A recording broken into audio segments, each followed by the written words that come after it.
পাছত আমাৰ হেমন্ত বিশ্ব শৰ্মা ডাঙৰীয়াৰ বক্তৃতা শুনিছো আৰু দুইজনে যি ধৰণে ক'ব বিচাৰিছে যে অসম এতিয়া চকচকাই গৈছে অসমত কোনো সমস্যাই নাই বেমাৰী হলেও সমস্যা নাই চাকৰি হলেও সমস্যা নাই বানপানী হলেও সমস্যা নাই ৰাস্তাৰো সমস্যা নাই এতিয়া একো সমস্যাই নাই তেতিয়াহ'লে আপোনালোকে এতিয়া ঘৰত বহি থাকিব পাৰে এতিয়া কাৰণ এতিয়া সমস্যাই নাই আৰু ইমান অৱস্থা ভাল অৰ্থনৈতিক ভাল যে আজি সেয়েহে মুখ্যমন্ত্ৰীয়ে আজি স্পেচিয়েল এয়াৰক্ৰাফ্ট লৈয়ে দিল্লী যায় আমিতো 15 বছৰ কোনো যোৱা নাই হয় আপোনালোকৰ ৰিসোৰ্স বাঢ়িছে সব বাঢ়িছে যদি ইমানেই ৰিসোৰ্স বাঢ়িছে স্কুলৰ শিক্ষকসকলক আজি নিযুক্তি দিয়া নাই কেলে কন্ট্ৰাক্ট সাৰ্ভিস যিবিলাক আছিল তেওঁলোকক দিয়া নাই কেলে আনকি আমাৰ আছে আপোনালোকে দিয়ক আপুনি কিয় কৈছে এজন মন্ত্ৰী হয় এজন দায়িত্বশীল মন্ত্ৰীৰ বক্তব্যৰ মাজত আপুনি কিয় কৈছে এজন মন্ত্ৰী আপুনি ক'ব নালাগে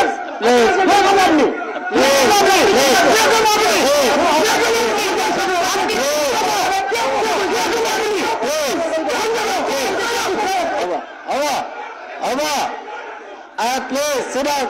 Please sit down. Please sit down. All of you, sit down. Sit down. Sit down.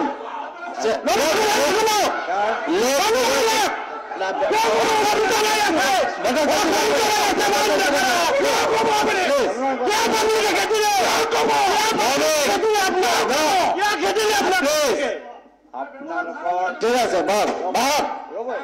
আপনি কি কইছে what behavior you are giving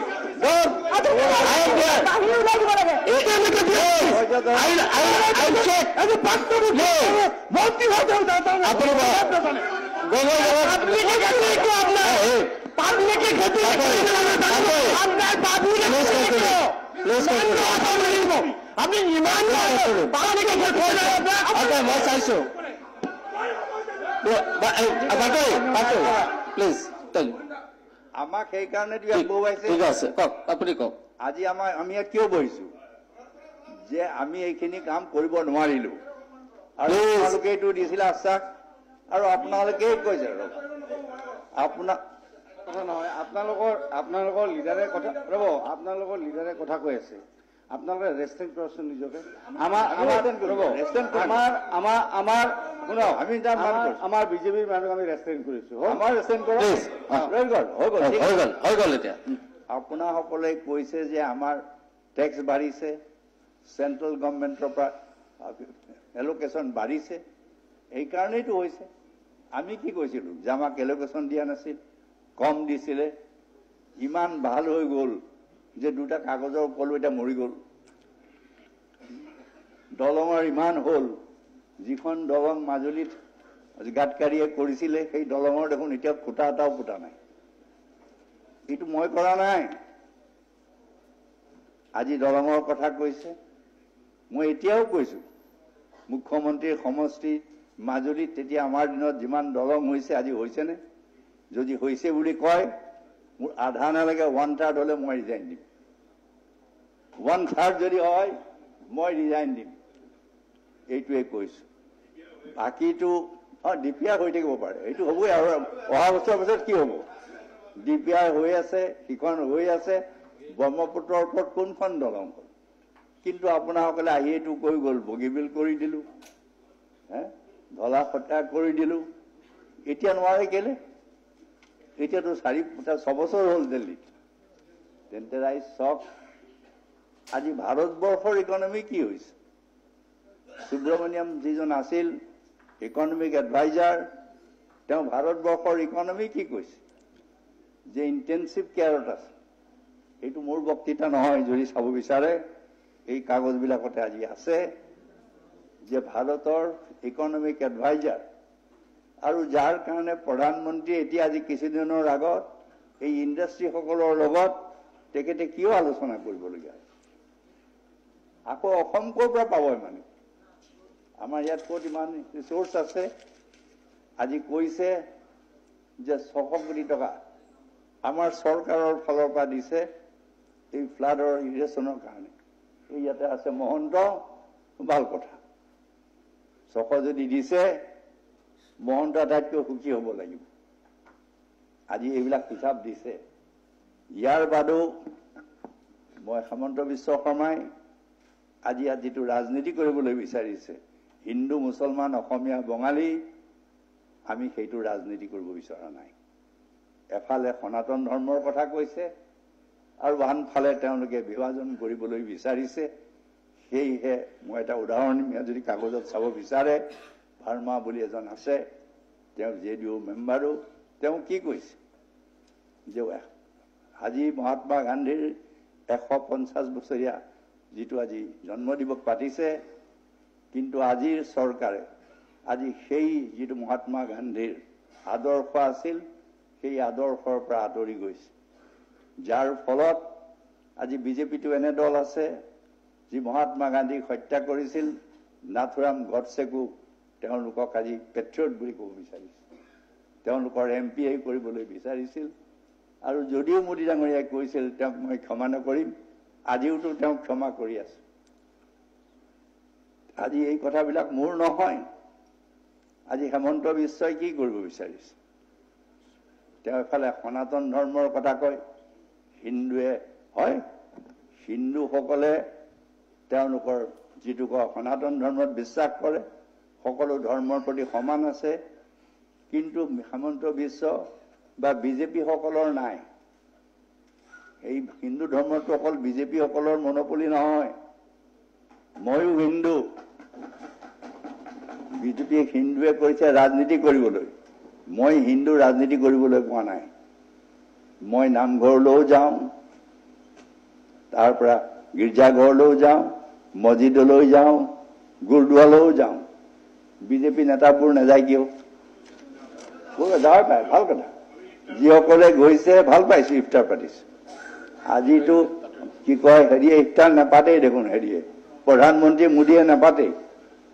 আপোনাৰ নেতা কথাই কৈ আছে ফেচ টুপিটিকে পিন্ধিবলৈ টান পায় আপোনালোকৰ নেতা কথা কৈছে মোৰ কথা কোৱা নাই আজি তেওঁ আসাম চুক্তিৰ কথা কয় 71টো কাটাপটো কেনেকৈ নহ'ব তেওঁ আজি কি ইণ্টাৰপ্ৰিটেশ্যন দিবলৈ গৈছে হয় তেতিয়া কি কৈছিল যে 66 বিলাকৰ অহালৈকে অট'মেটিকেলি হ'ব আৰু বাকী 71লৈকে যিখিনি আহিছে সেই পিৰিয়ড 24 মাৰ্চৰ আগত সেইখিনি হয় ৰেজিষ্টাৰ কৰাব লাগিব তেখেতে যিটো কৈছে আৰু কিন্তু they will enjoy all the rights except voting rights 71টো কাটা বেৰ নহয়তো কি তাৰ মানে 71লৈকে যি আহিব 71ৰ আগতে যদি যিসকলে প্ৰমাণ কৰিব যাৰ নাম 71ৰ ভোটাৰ লিষ্টত আছে সেই বেচিছতেতো আমি এনআৰচি হ'বলৈ গৈছো আজি ক'ৰ পৰা ডিপ্ৰেছাৰ যিটো কৈছে আমি ডেভিয়েট কৰিছো আজি আমি সেইটোৱে ক'বলৈ বিচাৰিছো যে সেই বেচিছতে আমি 71 লৈছিলো আৰু তেতিয়া তেওঁতো আছিল তেওঁ নিজেও কৈছে যে ময়ো একেলগে গৈছিলো তেতিয়াতো হেমন্ত বিশ্ব শৰ্মা এতিয়া আজিয়েই কৈছো যে ময়ো আছুৰ লগত আলোচনা কৰি প্ৰধানমন্ত্ৰীৰ ওচৰলৈ গৈছো তেতিয়াতো তেখেতো আছিল এই 71ৰ কথা যিটো আজি কৈ আছে যে আজি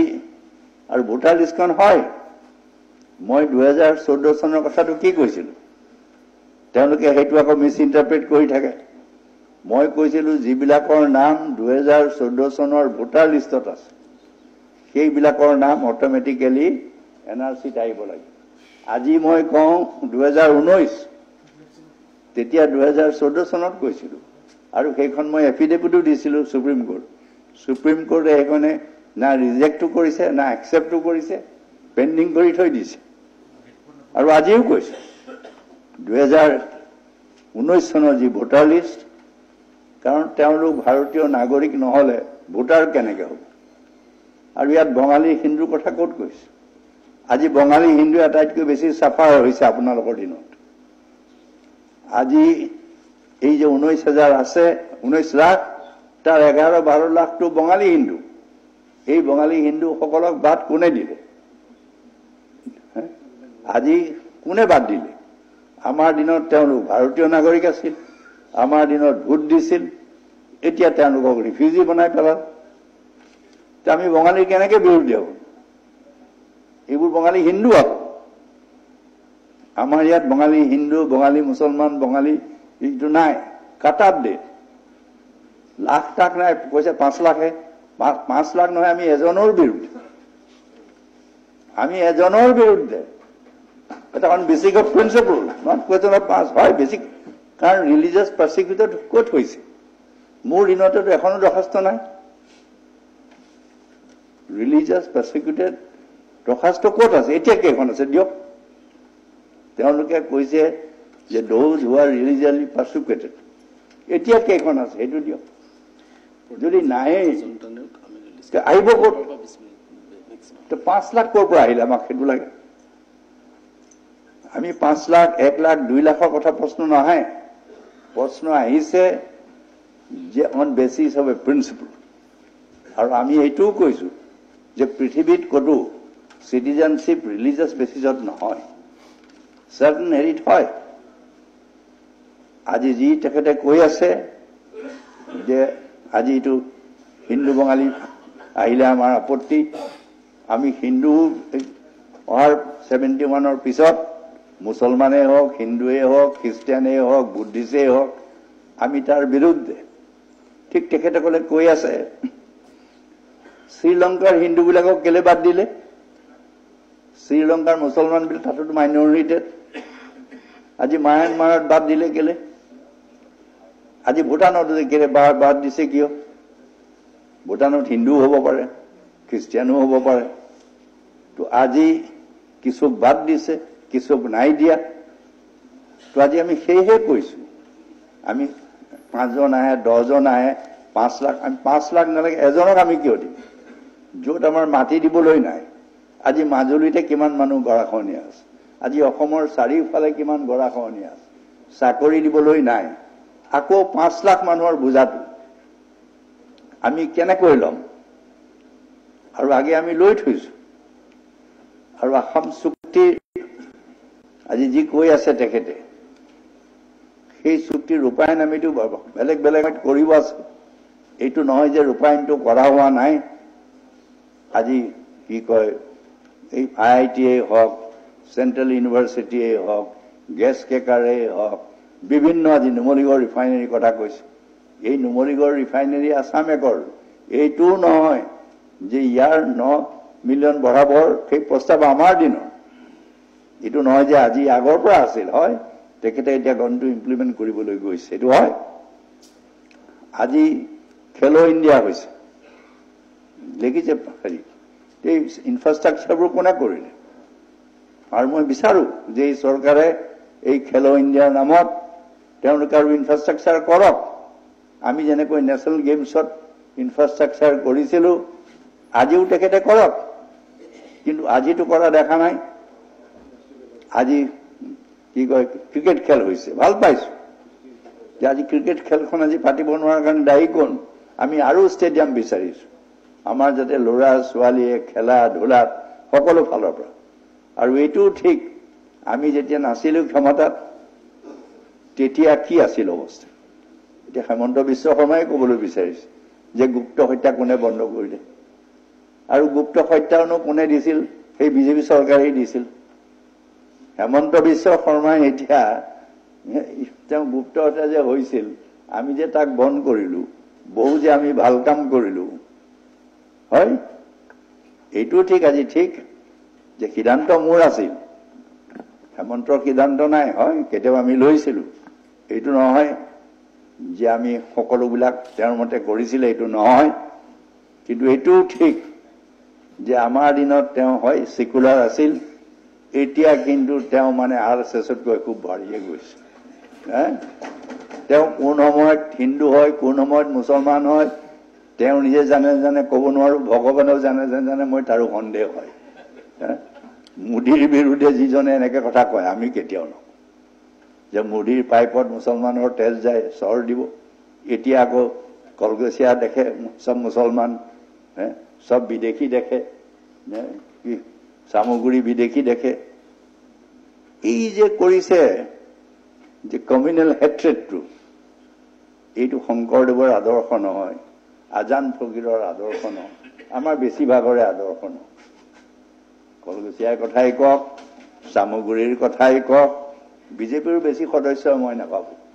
যে এইটো সময়ত কৈছে বহুতে যে আমিও যাওঁ গীৰ্জাঘৰলৈ, আমিও যাওঁ কি মছজিদলৈ, ইফতাৰ খাওঁ, ভাল কথা। আৰু সেইখনেই অসম। আৰু সেয়েহে আমি কাৰ বিৰোধিতা কৰিছো, এই কাৰণে আমি কাৰ বিৰোধিতা কৰিছো, কংগ্ৰেছে আগতেও কৰিছে। অকল এইটোৱেই নহয়, ই আমাৰ সংবিধান আজি যিটো সেকশন 14 যিটো কয় ইকুৱেলিটি বিফৰ ল, আৰু 15 যিটো কয় যে there shall not be any discrimination on the ground of religion, caste and creed যিটো কয়, তাৰপিছত আমাৰ যিটো প্ৰিএম্বুল আছে সেকুলাৰিজিম, সেই প্ৰিএম্বুলটো এওঁলোকে ভাইলেট কৰিছে। হয়, কেন্দ্ৰই আছাম একৰ্ডৰ কথা নক'ব পাৰে, আসামত আমি কওঁ, কাৰণ এইটো ভাইলেট কৰিব Assam accord. In addition to that it is violates the Assam accord. আমি সেইটোহে কৈ আছো যে আজি আমি ইয়াত হিন্দু, মুছলমান, বঙালী, হিন্দু ভাগ ভাগ কৰিবলৈ বিচৰা নাই। আমি অসমত ছ'চিয়েল হাৰমনি বুলি যিটো কয়, সামাজিক যিটো আমাৰ বন্ধুত্বই কওক, ভাতৃত্বই কওক, তাৰ পৰাই অসম উন্নত হ'ব। আজি অসমত কি হৈছে, চাৰিওফালে আন্দোলন, আকৌ কৈছে কংগ্ৰেছে প্ৰৰোচনা কৰিছে, অভিখণ্ডিত কৰিছে। আমাৰ প্ৰৰোচনা তেওঁলোকে যাব নেকি?